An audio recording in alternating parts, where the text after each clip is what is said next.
The morning after my wedding, my wife asked, "Do you care if my boyfriend comes over?" Boyfriend? I nearly dropped the mug. She laughed while scrolling through her phone. "Sorry, I meant my ex-boyfriend.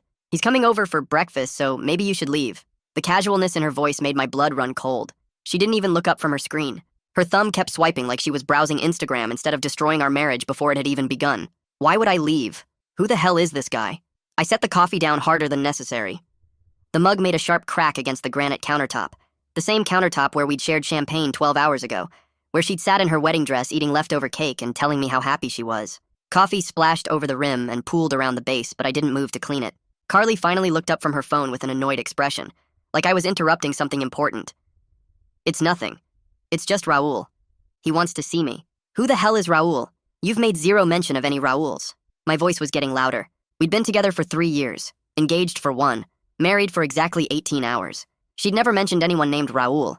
Not during our relationship talks where we'd spent hours discussing our pasts. Not when we went through that couple's workbook the therapist recommended. Not even drunk at her bachelorette party when her sister asked about her exes and they all giggled about old boyfriends. I'd told her everything. About Jessica from college. About that disastrous thing with my coworker. Every embarrassing detail of my romantic history laid bare because that's what couples did. They shared everything. Or at least I thought they did. "It doesn't matter. Are you staying here or not? Raul is coming in 5 minutes." She said it like I was being unreasonable. 5 minutes. She'd already arranged this, already told him to come over to our home the morning after our wedding. While I was in the shower, maybe. Or while I was getting the newspaper. Planning another man's visit while wearing the silk pajamas I'd bought her for the honeymoon. "I'm obviously staying. Unless you have a problem with me meeting Mr. ex-boyfriend Raul." I crossed my arms. Qley rolled her eyes dramatically. The same eye roll she used when I forgot to take out the trash or left dishes in the sink. But this wasn't about chores. This was about her inviting another man into our home less than a day after promising to love and honor me. Ugh, fine. "Just do me a favor and stay in the bedroom after you say hi." "No, this is my house. What's going on?" I was done being polite. My name was on the deed. I'd used my savings for the down payment, spent weekends painting these walls the exact shade of blue she wanted, installed those shelves she'd seen on Pinterest. This was supposed to be our forever home, and she wanted me to hide in the bedroom like I was the intruder. Before she could answer, there was a knock at the door. 3 quick raps, like whoever was outside felt very comfortable being there. Like they'd knocked on this door before. Qley jumped up and smoothed down her silk pajamas, the same ones she'd worn on our wedding night, the ones that were supposed to be special. She tucked her hair behind her ears and checked her reflection in the hallway mirror. Actually checked her appearance for this guy while I stood there in yesterday's undershirt and boxers. She practically skipped to the door while I stood frozen in disbelief, her hand on the doorknob. The security chain we'd installed together jingling as she undid it. Everything moving in slow motion while my brain tried to catch up with what was happening. She opened the door, and in walked a man who looked like he'd stepped out of a cologne commercial. Tall with dark hair and one of those perfectly groomed beards that took effort to maintain. Square jaw, broad shoulders, the kind of guy who probably did CrossFit and talked about it. He was pulling an expensive-looking suitcase and wearing a leather jacket that probably cost more than our wedding cake. Qley literally jumped into his arms. Not a polite hug, not a friendly greeting. She launched herself at him like they did in movies. He lifted her off the ground and spun her around while she giggled, her legs wrapped around his waist for a moment before he set her down. They hugged for way too long while I stood there watching my new wife embrace another man in our home. His hands on her lower back. Her face buried in his neck, and I think he got a hard-on. When he finally put her down, she was glowing in a way I hadn't seen since our first dates. Raul noticed me and walked over with his hand extended like this was all perfectly normal. "Hi, thanks so much for letting me stay here." She was tired of visiting me at the hotel. His accent was thick, Italian. I shook his hand on autopilot while my brain tried to process what he'd just said. Stay here, visiting him, hotel. The words bounced around my skull, refusing to make sense. "You've been visiting him at the hotel?" I turned to Qley. She wouldn't meet my eyes. Raul made himself comfortable on our couch. He told me, "Of course. After all, she's my girlfriend." The words hung in the air like a bad smell that wouldn't go away. My brain kept replaying them over and over while I stood there staring at this stranger sitting on my couch. Qley suddenly got real interested in the magazines on the coffee table, straightening them and restacking them like they were the most important thing in the world. She wouldn't look at me. Her hands kept moving the same 3 magazines around while the silence stretched out between all of us. My mouth opened and closed a few times before I finally managed to get words out. How exactly is this supposed to work? Raul's face scrunched up in confusion, and he looked between me and Qley like he was missing something obvious. He shifted on the couch and cleared his throat. "I thought you knew about us continuing our relationship during your engagement." His thick accent made the words sound almost apologetic. "Qley told me you had an understanding about keeping previous relationships active." My hands started shaking. So bad I had to shove them in my pockets. The room felt like it was spinning, and I grabbed the back of a chair to steady myself. Qley still wouldn't look up from those damn magazines. I need a minute. The words came out rougher than I meant them to. I turned and walked to the kitchen on legs that felt like jelly. My phone was on the counter where I'd left it earlier, and I grabbed it with fingers that wouldn't stop trembling. Luke's number was in my favorites, and I hit it without thinking. He picked up on the second ring with his usual cheerful greeting, but I cut him off. Something's happening. Qley's ex is here, and he thinks they're still together. The words tumbled out in a rush. Luke went quiet for a second, then asked where I was. Home. Can you come over? He said he'd be there in 20 minutes and told me not to do anything stupid until he got there. I leaned against the counter and tried to get my breathing under control. From the living room, I could hear Qley's voice, all sweet and helpful like she was giving a house tour. My feet carried me back to the doorway, and I watched her pointing out where we kept things. She was showing him the coffee maker and explaining how it worked. Then she grabbed the mugs we'd gotten as wedding gifts, the ones with our initials on them, and started making him an espresso. She knew exactly how he liked it without asking. 2 sugars and a splash of milk. The casual way she moved around our kitchen making another man coffee made my stomach turn inside out. Raul sat at our breakfast bar like he belonged there, scrolling through his phone while she worked. 20 minutes felt like 20 hours, but finally there was a knock at the door. I practically ran to open it, and Luke took one look at my face and pulled me into a quick hug. He walked into the living room and surveyed the scene, with Qley and Raul sitting together on the couch now. Let's all sit down and talk this through calmly. His voice had that steady tone he used when things got crazy. Raul looked up from his coffee and seemed genuinely surprised by the tension in the room. I don't want to cause problems. Qley rolled her eyes and muttered something about everyone being dramatic for no reason. Luke sat in the armchair, and I took the other chair across from the couch. When did you start seeing Raul again? The question came out before I could stop it. Qley finally looked at me and shrugged like it was no big deal. 3 months into our engagement. It just happened when he messaged me on social media. She tucked her hair behind her ear the way she did when she was nervous. We've been meeting at the downtown Marriott every Tuesday and Thursday while you thought I was at book club. The words hit me like punches to the gut. All those nights she came home talking about the books they'd discussed. All those times she said the meetings ran late. Luke leaned forward in his chair and looked at Raul. What exactly did Qley tell you about their relationship? Raul's answer made everything so much worse. She said they were getting married for practical reasons. Health insurance and tax benefits. He looked genuinely confused by our reactions. She told me you both agreed the relationship was just on paper, and you were aware of us continuing to see each other. My laptop was sitting on the side table, and I grabbed it before I could think about what I was doing. The shared calendar popped up, and I turned the screen toward everyone. Look at this. Every Tuesday and Thursday for 3 months. My finger pointed at the book club entries. Then I switched tabs to our credit card statement. And here are the hotel charges that match up perfectly. Qley lunged forward and tried to grab the laptop from my hands. You're invading my privacy. The irony of her saying that after everything she'd done wasn't lost on Luke, who actually laughed. Raul stood up and rubbed the back of his neck, looking uncomfortable for the first time since he'd arrived. Maybe I should leave until you sort this out. Qley immediately jumped up and grabbed his arm. No! You drove 4 hours to see me and I promised you the weekend. I stood up too and looked him straight in the eye. You're welcome to leave. In fact, I insist on it. The room went quiet again and Qley's face turned red. She spun on her heel and stormed off toward our bedroom, our marriage bed where we'd been together just last night. The door slammed so hard the pictures on the wall shook. Raul stood there, awkwardly for a moment before walking over to his suitcase. Luke got up and helped him carry it to the door, while I stood frozen in place.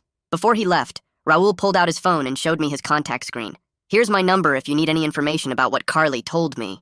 I saved it automatically, while my brain tried to process everything that had just happened in the last hour. 20 minutes after Raul's car disappeared down the street, another car pulled into the driveway, and Chelsea walked up holding a box from the bakery and a tray of coffee. Luke's wife always knew when to show up with food, and she gave me a quick hug before setting everything on the kitchen counter.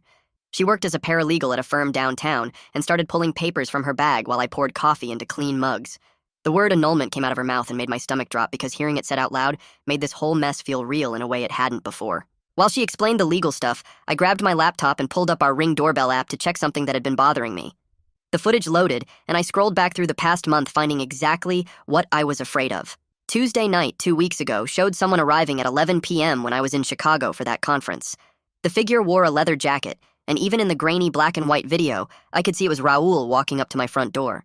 More scrolling showed 3 other late-night visits, and each time stamp matched nights I was working late or out of town.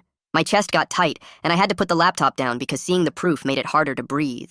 Chelsea looked at the screen and immediately said we needed to secure all my important stuff right away before things got worse. We spent the next 3 hours going through the house taking pictures of everything valuable and backing up all my financial records onto a flash drive. Luke helped carry boxes of documents and my grandmother's jewelry to his truck, while Chelsea made an inventory list on her phone. The whole time, Qley stayed locked in the bedroom with music blasting so loud the walls vibrated. Around 6 that evening, she finally came out acting like nothing had happened and walked into the kitchen asking what we were having for dinner. I told her we needed to talk about what happened this morning, but she just rolled her eyes and said I was ruining her happiness. She actually stood there in our kitchen and told me I never let her be herself, like somehow I was the bad guy in this situation. The argument got louder until she stormed back to the bedroom and slammed the door again, while Luke and Chelsea watched from the living room. I changed all the passwords on our Netflix and Amazon accounts that night and made myself a bed on the couch with spare blankets from the hall closet. Around 2 in the morning, I woke up to hear Qley on the phone, and even through the bedroom door, I could hear her giggling and whispering to someone. Every little laugh felt like someone twisting a knife in my back because I knew she was talking to Raul about their plans. The next morning, I called my boss and told him I needed a personal day, then looked up the number Chelsea had given me for Nolan Ramos. His secretary said he could see me at 2 o'clock and told me to bring any documentation about our assets and debts.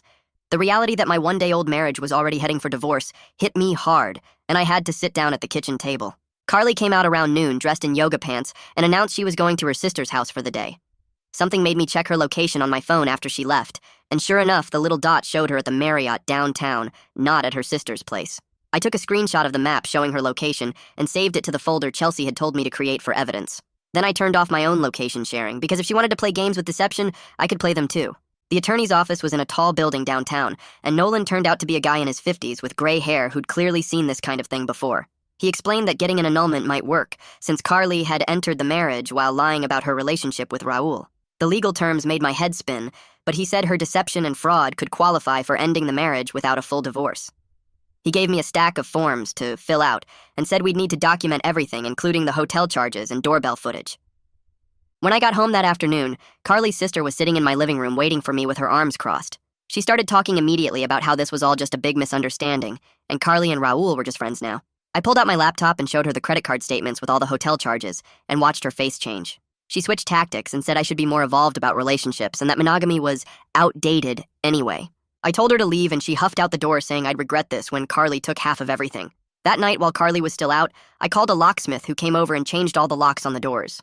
Nolan had said I could legally do it since only my name was on the house deed, and Qley had never paid any part of the mortgage. I texted Qley that her stuff would be in the garage, and she needed to set up a time to come get it. Her response was a string of curse words and threats about what she'd do to me and my stuff if I didn't let her back in the house. Around midnight, the banging started on my front door so loud it shook the whole frame. I looked through the peephole and saw Qley pounding with both fists while yelling about her legal rights to the house. The porch light at the house across the street clicked on, and then another 1-2 doors down. More lights started coming on as she kept screaming that I couldn't lock her out of her own home. I opened the door just enough to tell her she needed to leave right now, or I'd call the cops. She pushed against the door, trying to force her way in, but I held it firm and told her again to go. She called me pathetic and said Raul was twice the man I'd ever be before finally stomping back to her car and peeling out of the driveway. The next morning, I sat in Fiona's office while she looked over the notes from our previous couples sessions. She said she wasn't totally surprised by what happened because she'd noticed how Qley always changed the subject when we talked about boundaries and trust. She offered to help us talk things through if we both agreed to it. Later that day, Luke came over with boxes, and we started packing up Qley's stuff from the bedroom. In the back of the closet, we found a bottle of men's cologne that wasn't mine and a leather belt I'd never seen before. The dresser drawer had fancy lingerie still with price tags from a store near the Marriott downtown. Each new thing we found felt like discovering another piece of the lie she'd been living. Luke shook his head and helped me tape up the boxes, while I tried not to think about what else she might have hidden from me. 3 days later, Fiona called to say Qley agreed to a session, but only if Raul could join on video from his phone. We sat in her office while Fiona connected the call on her laptop, and Raul's face appeared on screen looking uncomfortable. Qley sat there with her arms crossed while Fiona asked her to explain her perspective on the situation. She said she never planned to stop seeing Raul, but thought she could have both relationships at the same time. When Fiona asked why she went through with the wedding knowing this, Qley shrugged and said she didn't want to disappoint her family who'd already paid for everything. Raul interrupted at that point and said Qley had told him we'd already broken up but were doing the wedding just for show. He looked directly at the camera and apologized to me, saying he never would have been part of this if he'd known the truth about us still being together. Qley's face turned red, and she started arguing with him about what she'd actually said, but he kept shaking his head. He said she'd lied to both of us and he was done with the whole situation before ending the video call. I pulled out the separation agreement Nolan had written up that listed all our wedding gifts and the stuff we'd bought together. Qley grabbed it and started reading while her face got more and more angry.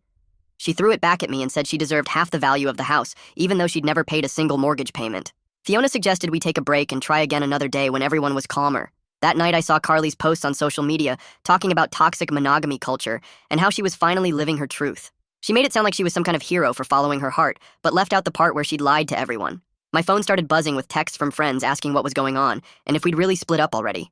I decided not to respond to any of them and definitely wasn't going to argue with her online for everyone to see. The next morning, I went to the bank to separate our joint accounts that I'd been stupid enough to add her name to after we got engaged. The bank manager pulled up the records and showed that every single deposit had come from my paychecks, while Qley had never put in a dime. She helped me remove Qley's name and set up new accounts with just me on them, handling everything professionally like she'd seen this exact situation before. That afternoon, my phone rang with a number I recognized as Qley's parents' house. Her mom started talking immediately about how Qley said I was controlling and jealous and wouldn't let her have any friends. I interrupted and said I'd send them something that might help them understand what really happened. I emailed them the credit card statements showing all the hotel charges and attached the Ring doorbell videos of Raul coming to the house. They didn't respond for over an hour until her dad sent a text that just said he was sorry. Later that week, Chelsea picked me up and drove us to a community center where she'd found a support group for people dealing with cheating and betrayal. I sat in a circle with about 10 other people while they shared their stories of finding out about affairs and lies. One woman talked about her husband's double life for 5 years, and another guy described finding his wife's dating profiles while they were trying for a baby. Hearing their stories made me realize Qley's behavior wasn't unique and actually fit a pattern that the group leader called deceptive narcissism. Everyone nodded when I described how she acted like I was the problem for being upset about her lies. The validation from strangers who'd been through similar stuff helped more than all the advice from friends who couldn't really understand what this felt like. 2 days later, my phone buzzed with a text from Raul saying he'd ended things with Qley after figuring out the truth about everything. He wrote that she'd tried to convince him I was abusive and controlling, which is why she needed him for emotional support. But he saw through the lies when her stories kept changing.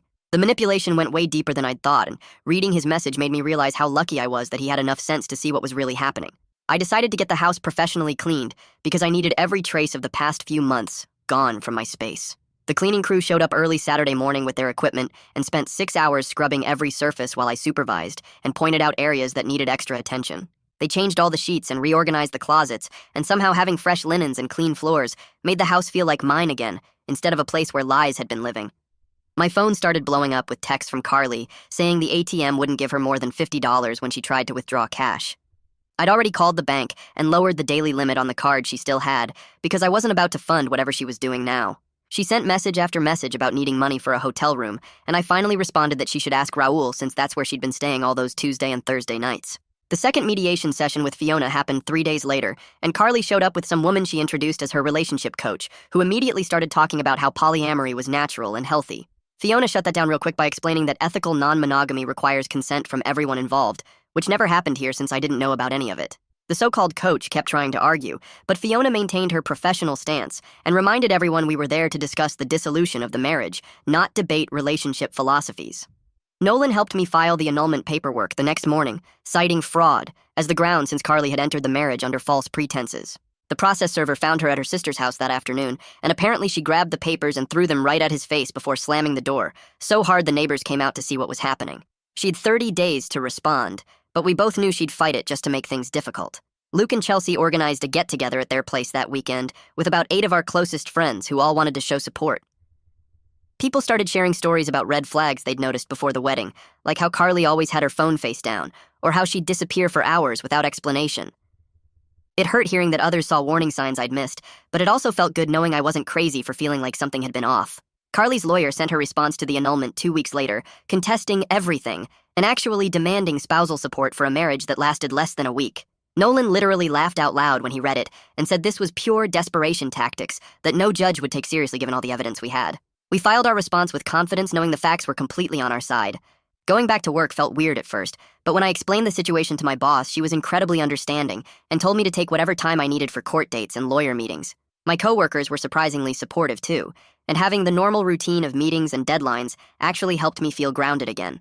The locksmith who'd changed my locks called to check how things were going and suggested I add security cameras since he'd seen situations like mine turn ugly before. That same afternoon, a tech came and installed cameras covering the front door and back entrance and driveway, and somehow knowing everything was recorded made me feel way safer in my own home. 3 weeks after the whole mess started, the judge granted the annulment based on fraud after reviewing all the evidence, including the credit card statements and hotel receipts and Ring doorbell footage. The judge specifically noted the extensive pattern of deception and the extremely short duration of the marriage as factors in the decision. Qley didn't even show up to court and just sent her lawyer, who looked embarrassed to be representing such a ridiculous case. Walking out of that courthouse felt like the first day of getting my life back, and I actually smiled for real for the first time in weeks. The therapy office was on the third floor of a medical building downtown, and I sat in the waiting room filling out forms about my mental health history. The therapist was a woman in her 50s with gray hair who listened without judgment as I explained everything that happened with Qley and Raul. She handed me tissues when I started crying halfway through, even though I'd promised myself I wouldn't get emotional. We scheduled weekly sessions, and she gave me homework to write down 3 things I was grateful for each day, which seemed stupid, but I did it anyway. 2 days later, a package arrived with no return address, but I recognized Qley's handwriting on the label.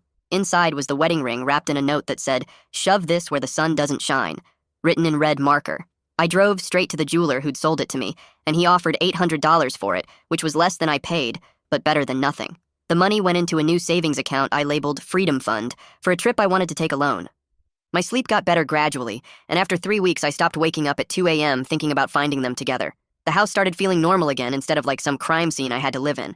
I bought new sheets and threw out anything that reminded me of her, including that stupid throw pillow with our wedding date embroidered on it. The walls got repainted from that blue she'd picked to a warm gray I actually liked.